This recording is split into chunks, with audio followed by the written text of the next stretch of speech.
Hello friends, welcome back to our channel. இந்த வீடியோவில் நம்ம என்ன பார்க்க போகிறோம்னு பார்த்தோம்னா டிசம்பர் 10க்கான கரண்ட் அஃபேர்ஸ். ஃபர்ஸ்ட் ஒன் பார்த்தோம்னா இந்திய பாஸ்மதி அரிசிக்கான சந்தையில் சர்வதேச அளவில் அமெரிக்கா எத்தனையாவது இடத்தில் உள்ளது? 4வது இடத்தில் உள்ளது. பாஸ்மதி அல்லாத மற்ற ரக அரிசிக்கான சந்தையில் அமெரிக்கா 24வது இடத்தில் உள்ளது. இந்திய பாஸ்மதி அரிசியை பொறுத்தவரையில் வளைகுடா நாடுகள் தான் அதிகம் வாங்குகின்றன.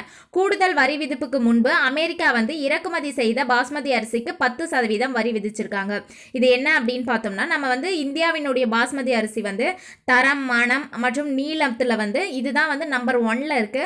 ஸோ அமெரிக்காவே நம்ம கிட்ட இருந்து தான் வாங்குறாங்க பாஸ்மதி அரிசியை. நம்ம ரஷ்யா கிட்ட இருந்து கச்சா எண்ணெயை தொடர்ந்து வாங்கிட்டு இருக்கிறதுனால அவங்க மேலும் ஏற்கனவே 10% வரி ஃபர்ஸ்ட் வச்சிருந்தாங்க. இப்போ எல்லாத்துக்குமே 50% வரி வச்சிருக்காங்க. இப்போ இதை மேலும் உயர்த்த போறோம் அப்படின்ட்டு சொல்லியிருக்காங்க. அதனால இந்தியா தரப்புல என்ன சொல்லியிருக்காங்க அப்படின்னு பார்த்தோம்னா, சர்வதேச ஏற்றுமதியில் அமெரிக்கா வாங்குறது நம்ம கிட்ட ஒரு 3% தான். மற்ற எல்லாமே மற்ற நாடுகளுக்கு தான் நம்ம எக்ஸ்போர்ட் பண்றாங்க. அதனால இப்போ மேலும் வரியை உயர்த்தினா கூட நமக்கு எந்த எஃபெக்டும் ஆகாது. அது அமெரிக்க மக்களுக்கு மட்டும்தான் எஃபெக்ட் ஆகும். ஏன்னா அமெரிக்க மக்கள் தான் நம்மளுடைய இந்திய பாஸ்மதி அரிசியை ரொம்ப வாங்கி விரும்பி சாப்பிட்றாங்க அப்படின்ட்டு சொல்லியிருக்காங்க. இப்போ அடுத்து எவ்வளோ வரி விதிப்பாங்கன்னு தெரியல. 10% ஃபர்ஸ்ட் இருந்தது. இப்போ 50% மாற்றிருக்காங்க. எல்லா இந்திய பொருட்களுக்குமே 50% வரி விதிச்சிருக்காங்க. அந்த வரி விதிச்சும் நம்மளோட எக்ஸ்போர்ட் இன்க்ரீஸ் தான் ஆயிட்டு இருக்கு. அதனால இப்போ மேலும் கூடுதல் வரி விதிக்க போறாங்க. அதுதான் இங்க பார்க்குறோம். 2025ஆம் நிதியாண்டில் $392 மில்லியன் மதிப்புள்ள அரிசியை அமெரிக்காவுக்கு இந்தியா ஏற்றுமதி செய்துள்ளது. இது சர்வதேச ஏற்றுமதியில் பார்த்தோம்னா 3% தான் அப்படின்ட்டு சொல்லியிருக்காங்க. இந்திய பாஸ்மதி அரிசியை பொறுத்தவரையில் வளைகுடா நாடுகள் தான் அதிகம் வாங்குகின்றன. அடுத்து, மத்திய செம்மொழி தமிழாய்வு நிறுவனம் எங்கு நிறுவப்பட்டுள்ளது? சென்னை பெரும்பாக்கத்தில் நிறுவப்பட்டிருக்கு. இது 2008இல் மத்திய அரசு அமைச்சது. இது எதுக்காக அப்படின்னு பார்த்தோம்னா, செம்மொழியான தமிழ் மொழியினுடைய வளர்ச்சிக்காக மத்திய செம்மொழி தமிழாய்வு நிறுவனம் அமைக்கப்பட்டிருக்கு. மத்திய கல்வி அமைச்சகத்தின் கீழ் இது இயங்குகிறது.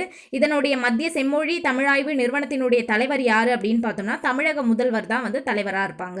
அடுத்து, 2026ஆம் ஆண்டின் பன்னாட்டு புத்தக கண்காட்சியின் லட்சணை யாது அப்படின்னு பார்த்தோம்னா, சிம்பல் லோகோ அந்த மாதிரி சொல்லுவோம்ல, அது என்ன அப்படின்னு பார்த்தோம்னா, உலக தமிழுக்கும் தமிழை உலகுக்கும் என்ற கொள்கையை மையமாக கொண்டு தான் லட்சணையை வெளியிட்டிருக்காங்க. இது 4வது ஆண்டு பன்னாட்டு புத்தக கண்காட்சியினுடைய விழா நடைபெறுது. எங்கே அப்படின்னு பார்த்தோம்னா, சென்னையில் தான். ஜனவரி 16 முதல் 18 வரைக்கும் நடக்குது. 2023லேருந்து தான் இந்த பன்னாட்டு புத்தக கண்காட்சி அப்படின்றத தொடங்கியிருக்கிறோம். இதன் மூலம் நம்மளோட புக்ஸை மற்றவங்களும் படிப்பாங்க. நம்மளோட புக்ஸை மொழிபெயர்த்து நம்மளோட லாங்குவேஜ் இன்னும் நல்லா பிரபலம் ஆகும். அப்படின்றதுனால தான் இந்த மாதிரி பன்னாட்டு புத்தக கண்காட்சி அப்படின்றதெல்லாம் இது பண்ணுறோம். மற்ற நாட்டோட புக்ஸும் இந்த இடத்துல இடம்பெறும். இதனால் மொழிகள் பரிமாறப்பட்டு அந்த நம்ம நாலேஜை எக்ஸ்ப்ளோர் பண்ணிக்கலாம்.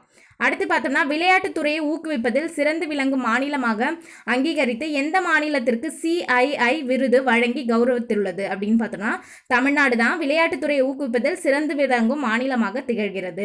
CII விளையாட்டு வர்த்தக விருதுகள் டெல்லியில் நடைபெற்றது. அந்த விழாவில் தான் தமிழ்நாட்டுக்கு விருது வழங்கியிருக்காங்க. அடுத்து, ஐக்கிய நாடுகள் சபை வலியுறுத்தும் நிலைத்த வளர்ச்சிக்கான இலக்குகளுக்கான தரவரிசையில் சுற்றுச்சூழல் பாதுகாப்பு மற்றும் பராமரிப்பில் தமிழக அளவில் முதலிடம் பெற்றுள்ள கல்லூரி எது அப்படின்னு பார்த்தோம்னா, ஸ்ரீ சாய்ராம் பொறியியல் கல்லூரி தான் ஐக்கிய நாடுகள் சபை வலியுறுத்தும் நிலைத்த வளர்ச்சிக்கான இலக்குகளுக்கான தரவரிசையில் சுற்றுச்சூழல் பாதுகாப்பு மற்றும் பராமரிப்பில் தமிழக அளவில் முதலிடம் பெற்றுள்ளது. மேலும் என்னென்ன கிரைட்டீரியாலாம் பார்த்தோம்னா, தரமான கல்வியில் தமிழக அளவில் இந்த கல்லூரி பார்த்தோம்னா 2வது இடத்தையும் இந்தியா அளவில் 26வது இடத்தையும் பெற்றிருக்கு. புதுப்பிக்கத்தக்க பசுமை எரிசக்தி பராமரிப்பில் தமிழகத்து அளவில் 4வது இடத்தையும் இந்தியா அளவில் 33வது இடத்தையும் பெற்றுள்ளது. ஆண் பெண் பாலின சமநிலையில் தமிழக அளவில் 2வது இடத்தையும் இந்திய அளவில் 42வது இடத்தையும் பெற்றிருக்கு. தொழில் முயற்சி புத்தாக்க ஊக்குவிப்பு மற்றும் கட்டமைப்பில் தமிழக அளவில் 4வது இடத்தையும் இந்திய அளவில் 36வது இடத்தையும் பெற்றிருக்கு. இலக்குகளை நிறைவேற்ற மேற்கொண்ட நடவடிக்கையில் தமிழக அளவில் 5வது இடத்தையும் இந்திய அளவில் 78வது இடத்தையும் பெற்றிருக்கு.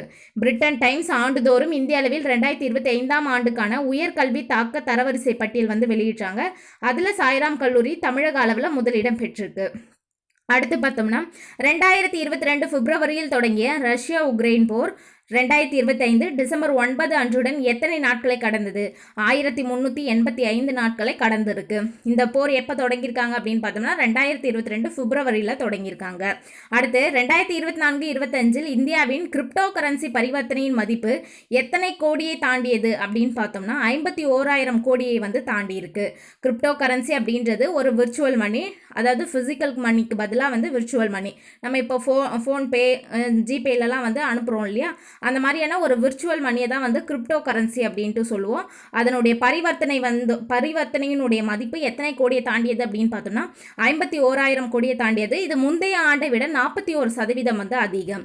அடுத்து, மீன்பிடி தொழிலில் முன்னணி வகிக்கும் இந்திய மாநிலம் எது? தமிழ்நாடு. தலைசிறந்த அமெரிக்க பல்கலைக்கழகங்களில் படிக்கும் வெளிநாட்டு மாணவர்கள் நீண்ட காலம் அமெரிக்காவிலேயே தங்கி பணிபுரிய வசதியாக எந்த திட்டம் கொண்டு வரப்பட்டுள்ளது? தங்க அட்டை திட்டம் அப்படின்றது கொண்டு வந்திருக்காங்க. ஆல்ரெடி அந்த கிரீன் கார்டு ஹோல்டர் அப்படின்றவங்க வந்து அது வந்து குறிப்பிட்ட இயர்ஸ் மட்டும்தான் அங்கே இருக்க முடியும். அதாவது நம்ம வெளிநாட்டிலேருந்து போய் அங்கே ஸ்டே பண்ணுறதுக்காக ஒரு 5 இயர்ஸ் அந்த மாதிரி தான் வந்து கொடுத்துருப்பாங்க. இது வந்து நம்ம லைஃப் டைம் வந்து அங்கேயே தங்கிறதுக்காக இது பண்ணுறாங்க. இப்போ இந்த அட்டை வாங்கணும் அப்படின்னு பார்த்தோம்னா நம்ம நார்மல் பீப்புளாக இருந்தால் 9 கோடி கொடுத்து வாங்கணும். இதுவே வந்து எதாவது கம்பெனிஸ் அந்த மாதிரிலாம் இருக்காங்க அப்படின்னு பார்த்தோம்னா நிறுவனங்களுக்கு அப்படின்னு பார்த்தோம்னா 18 கோடி கொடுத்து நம்ம வாங்கணும். அடுத்து பார்த்தோம்னா இந்தியாவின் முதல் உள்நாட்டு ஹைட்ரஜன் கப்பல் சேவை எங்கு தொடங்கப்பட்டுள்ளது? வாரணாசியில் தான் தொடங்கப்பட்டிருக்கு. இந்தியாவின் முதல் உள்நாட்டு ஹைட்ரஜன் கப்பல் சேவை வாரணாசியில் தொடங்கப்பட்டிருக்கு. இந்தியாவின் மிகச்சிறந்த வங்கி என்ற விருதை பொதுத்துறையைச் சேர்ந்த எந்த வங்கிக்கு விருது வழங்கப்பட்டுள்ளது அப்படின்னு பார்த்தோம்னா பரோடா வங்கிக்கு தான் வழங்கப்பட்டிருக்கு. மிகச்சிறந்த வங்கி அப்படின்ற விருதை வந்து பரோடா வங்கி பெற்றிருக்காங்க. ஓகே ஃப்ரெண்ட்ஸ், இந்த வீடியோ உங்களுக்கு பிடிச்சிருந்தா லைக் பண்ணுங்கள், உங்கள் ஃப்ரெண்ட்ஸுக்கும் ஷேர் பண்ணுங்கள், மறக்காமல் சப்ஸ்கிரைப் பண்ணுங்கள். தேங்க்ஸ் ஃபார் வாட்சிங்.